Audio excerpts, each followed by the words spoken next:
Today's society is often disappointing and quite subpar with how we as humans have made it out to be. There is war, sex and human trafficking, slave trading, rampant murder, corruption, innocent people dying because they don't have access to subsistence or healthcare, and much more. But none of these tragedies degrade and berate humans as much as using contraceptives does. Today, we will be busting the myth that has been long held in our society so as to free up the poor souls entangled within this lustful illusion of contraception. Firstly, let's talk about contraceptives. Why do we use them and why are they so prevalent? Well, the answer is simple. People love sex. The act of sex, as portrayed in today's society, is fulfilling.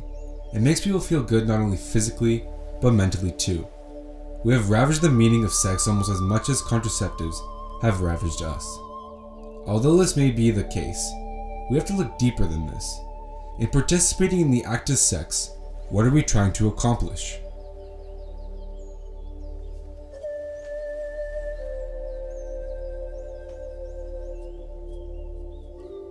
Sex is and has always been made for the uniting of two married persons in the procreation of a child. Sex is not meant to be taken lightly or casually, which is why using contraceptives goes against the Catholic Church. In using contraceptives, we are trying to prevent a child, an innocent soul, from entering this earth. Does that sound familiar to you? It should, because is that not in the same vein as what an abortion is used for?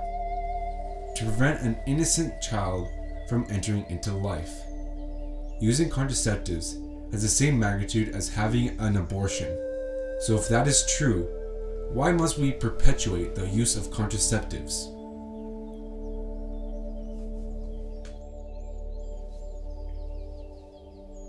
It is because we are afraid. This brings us to our first point.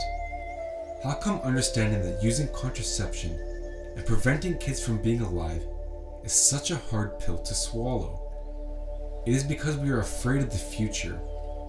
We are afraid of the consequences that we will face because we don't trust in God. Instead of fearing the future, we should embrace it. Understand that whatever happens is part of God's lifelong plan for us. Not that we can manipulate that anyways.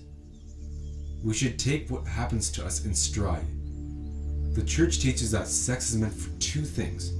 1, procreation, and 2, uniting two people emotionally.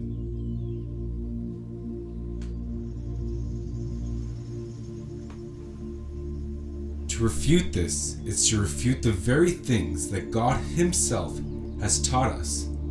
To fight and clash against these realities only leads to further uncertainty and confusion, which strays us further from God. Part of God's plan to make us happy is for us to comply. So we should willingly submit to our Creator and change our fear of life to fear of God, for He is the only one who knows what's in store for us. The Church's teachings on the use of contraceptives is a step in the right direction to help us change our mindset from fear to trust. The next steps after that are for us to stop being petty and to accept the change that is destined for us.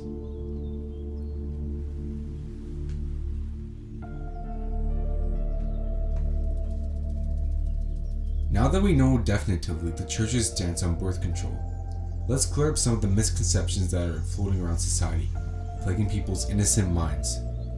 People seem to think that the Church says something else entirely when it comes to contraceptives. Many arguments have claimed that the Church should broaden their view on contraceptives, since their current view can be seen as very close-minded and shallow. But that stems from the fact that people cannot accept what God has in mind for them. This argument can be so easily debunked, it's not even a joke. On the other hand though, a more serious argument from the Church of Deniers involves more of a moral tone.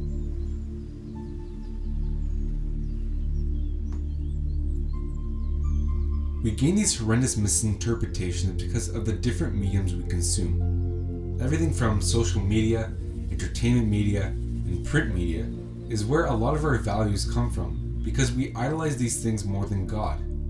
This is unfortunate since all of these things we see, the glamorous lifestyles, the reckless throwing away of money is all fake and manufactured. Truth is, nobody truly knows what they are doing, which is why we should turn to God for guidance and help. We as humans need to find our true selves through an authentic medium. We need to discover life itself through an authentic medium.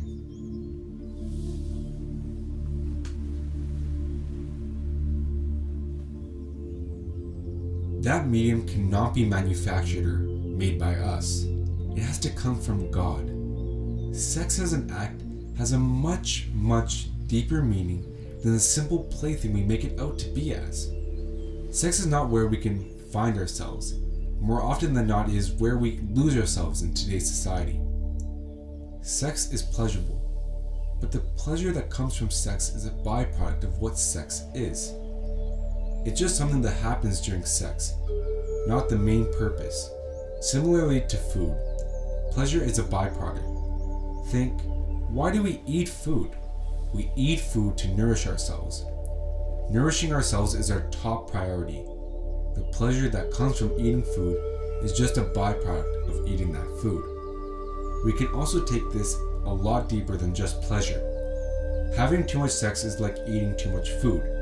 We become gluttonous and unhealthy. Having too much sex makes us unhappy, just like eating too much food makes us unhealthy.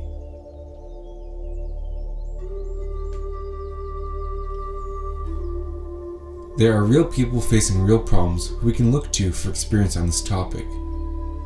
Married couples like Bobby and Mike have an experience with birth control and the church.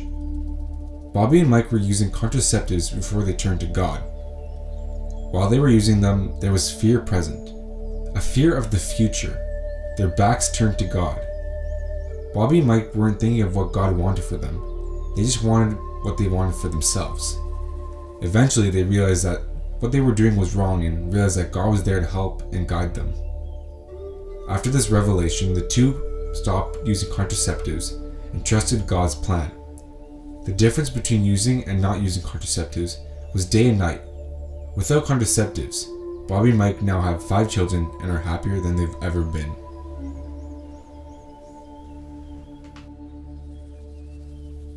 In looking at people like Bobby and Mike, we can start to understand that contraceptives go against the church because contraceptives go against God's plan to make us happy.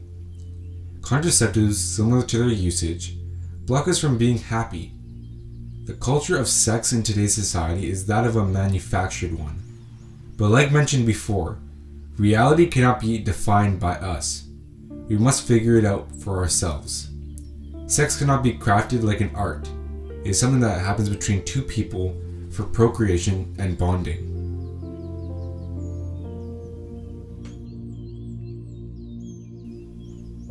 The reason for having sex is to strive for these two things, not for pleasure. Using contraceptives ruins the meaning of sex, ruining God's plan to make us happy. This happiness is part of our vocation that God has in mind for us. On the other hand, a couple may want to bond but not be ready to have a baby. In this situation, this is where natural family planning comes in handy.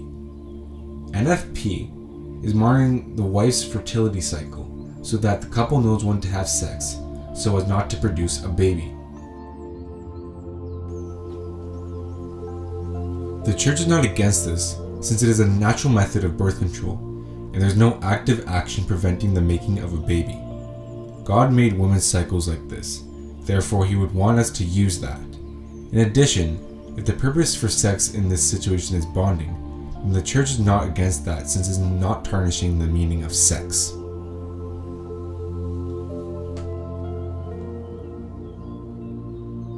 The book discusses the practice of natural family planning as a better alternative to contraceptives. Natural family planning tracks a woman's signs of fertility through the changing hormonal levels that follow and precede the release of an egg. Healthy men are constantly fertile. A woman is fertile only when an egg has been released, roughly 5 to 7 days a month depending on how long sperm can live in the body. For most couples, this means a staining from 7 to 12 days a month. The 3 basic signs of fertility are cervical fluid, temperature, and position of the cervix. contraceptives under perfect use have relatively high failure rates, with some methods reaching as high as 18%. The method failure rate of NFP is under 1%. Contraceptives essentially promise to change the nature of sex from reproductive to recreational. Contraceptives create an atmosphere where people have sex at will and use abortions as a form of protection. Meanwhile, NFP works within the procreational nature of sex.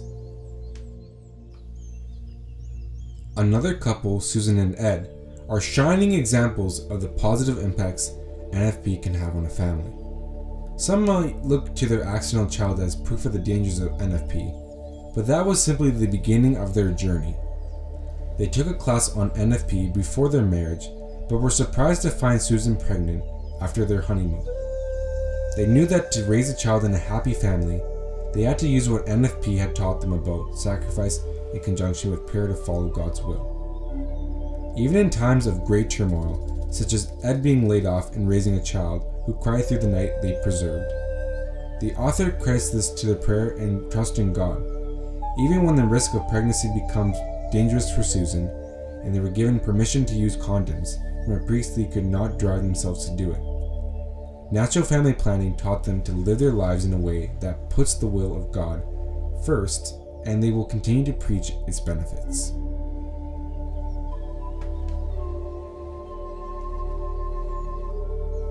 The book criticizes the belief that if birth control is the solution to the problem, then the problem lies in female fertility. This shows the egotistical nature of contraceptive use. My pleasure is so important that your body must change to accommodate it. NFP recognizes the beauty of fertility and relies on self-sacrifice to work. Various popes have advocated that the female body is perfect the way it is because it was made by the Creator. If we accept the gift God has given us, we would not feel the need to immobilize it through technology. We cannot achieve something good through bad means. To achieve the goal of a beautiful family united in the faith, it must be achieved through the right avenues, such as NFP. NFP is not good because it is untouched by technology. It is good because it allows for true happiness. Only through doing good acts can one be happy, and the abstinence of pleasure for the greater good aligns with that.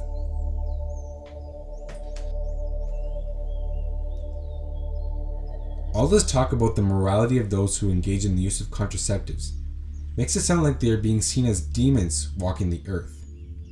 That is not true, but it would be even more harmful to pretend that the action, even unknowingly, doesn't damage the moral fibers of good people. Popes of the past have predicted that the selfish attitude towards sex that results from the contraceptive use will lead to the degradation of sanctity of marriage and reduce women to simply sexual objects for pleasure. The reason why condoms are not the solution to stopping the spread of sexually transmitted illnesses is not only due to their subpar failure rates, but because the solution lies deeper than simply hiding the affected area so the illness doesn't spread. The use of condoms creates a false sense of safety that endorses a lifestyle with many partners. The only way to truly avoid sexually transmitted illnesses, according to the book, is to get out of the mindset that condoms are equivalent to superpowers. Real safety can only be accomplished through fidelity to your partner. The reason why NFPs are not the go-to method of contraception lies in the sexual maturity it requires. It requires paying attention to your partner and their cycles. It requires asking questions about your future with that person. Condoms and other forms of contraceptives allow people to see each other only as sexual partners, just two people in a series of one-night stands. NFP requires seeing your partner as an actual partner, while respecting the gift of fertility given to us by God.